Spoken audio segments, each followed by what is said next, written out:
Good morning, student of class 8th. So, I am your English teacher, and now I am going to teach you the lesson 7, insatiable greed. Greed means a factor एक nature होता है लालच, जिसको हिंदी में कहते हैं, और insatiable का मतलब है कि डिज़ायरफुल, यानी इच्छा ही ना भरे, एक भूख, ठीक है ना, यानी ऐसा लालच जो पूरा ही ना हो कभी, उसको इनसैटिएबल ग्रीड कहते हैं। अबाउट द लेसन पढ़ते हैं। There is a limit to everything and when somebody tries to cross this limit it may result in harm instead of good.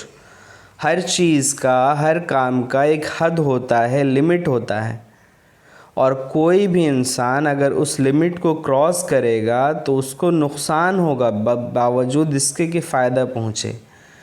तो आते हैं ग्रीड के बारे में पढ़ते हैं। तो once long back in a kingdom there lived a trader named Amir Das. एक बार की बात है कि एक साम्राज्य में अमीर दास नामक एक व्यापारी रहता था। ट्रेडर का मतलब व्यापारी। मीनिंग आप नोट डाउन करते रहेंगे, इसलिए कि मीनिंग आपको बताया नहीं जाएगा फिर। He suffered every heavy losses in business. वो अपने व्यापार में, बिज़नेस में वो ज़्यादा से ज़्यादा लॉसेस को बर्दाश्त करता था, सफ़र करता था, हमेशा उसे लॉस ही होता था। And took a loan of 100 rupees from a money lender named गरीब दास। और अमीर दास जो कि व्यापारी था, जो कि बिजनेसमैन था, जिसको नुकसान होता था हमेशा, वो गरीब दास जो कि मनी लेंडर था, जो पैसे देता था किस्तों पे लोन के लिए, तो उससे उसने 100 रुपीज़ का क्या लिया, लोन लिया गरीब दास से। 100 rupees was a very large some in those days. उन समयों में, उन वक्त में 100 रुपये बहुत ज़्यादा पैसा हुआ करता था, जबकि ये बात है। तो however Amir Das lost even this money in his business. तो अमीर दास आखिरकार ये 100 रुपये भी, ये क्या हुआ कि उसको लॉस हो गया, नुकसान हो गया बिजनेस में। He had to sell even his house and valuables. तो उसको अपना घर बार और जो बेशकीमती चीज़ें हैं उसको बेचना पड़ा। But his condition did not improve, now he lived in a small हट। लेकिन उसका जो कंडीशन है, बावजूद इसके कि अपना वो घर बार बेच दिया, बावजूद इसके कि सारी चीज़ें, उसकी जो वैल्यूएबल चीज़ें थी, अनमोल चीज़ें थी, वो ख़त्म हो गई। वो अब उसको, उसकी कंडीशन, उसके हालात नहीं सुधरे और उसको एक छोटी झोपड़ी में रहना हुआ। गरीब दास began to visit him at frequent intervals for repayment of his money and interest thereon। गरीब दास को कई बार उसने शुरू कर दिया, कई बार अमीर दास के पास जाना, ताकि वो उसके कर्ज दिए हुए पैसे को वापस करे और जो इंटरेस्ट उसके ऊपर था, जो सूद उसके पास था, वो भी दे। अब जो उसका पैसा जो रिटर्न करना था which by then had increase to a total of 200 rupees, जो अब 200 रुपये हो चुका था। Garib Das would however come to his house to hurl the choicest abuses, for in his business of money lending he could not afford to be kind। तो गरीब दास हालांकि वो बार बार अपने घर से बाहर आता, क्यों? क्योंकि वो इस गालियों की बौछार को, हर्ल को क्या कर सके, झेले। चॉइसेस्ट अब्यूज़ेस यानी मनपसंद गालियाँ इसको मिलती थी।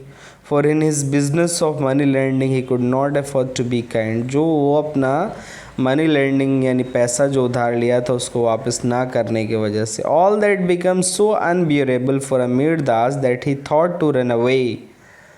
अब ये इतना मुश्किल होने लगा अमीर दास के लिए कि अब उसने सोचा कि अब वो वहाँ से भाग जाए। And one day he finally did. और एक दिन ऐसा ही हुआ कि वो वहाँ से भाग गया। Amir Das left his house in the morning leaving his family behind. Amir Das ने आखिरकार अपना घर सुबह में छोड़ दिया और अपने परिवार को पीछे छोड़ के। He walked and walk through the streets and through the forests to a distant land where he could begin his life afresh। आखिर चलते चलते चलते चलते उस सारे गलियारों से और जंगलों से होता हुआ वहाँ तक पहुँचा जहाँ पे वो अपनी नई ज़िंदगी का सही से शुरुआत कर सके। He walked and when evening fell and nothing was visible in the forest, he decided to take a rest. तो जब चलते चलते गया आगे, जब कोई भी चीज़ अब विजिबल नहीं रहा यानी रात हो चुकी थी, तो वहीं पे रुक गया, ठहर गया और उसने ये फ़ैसला लिया कि वो थोड़ी देर आराम करे। He thought that the best place to stay in the forest at night was atop a tree. उसने सोचा कि रात में सबसे बेहतर जगह अगर जंगल में ठहरने का है तो वो पेड़ के ऊपर है। So he climbed up a peepal tree and lay at the joint where two thick branches emanated from. जहाँ दो ब्रांचेस मिल रही थी वहीं पे दो मोटी मोटी शाखाओं के पे जाके वो क्या हुआ, लेट गया।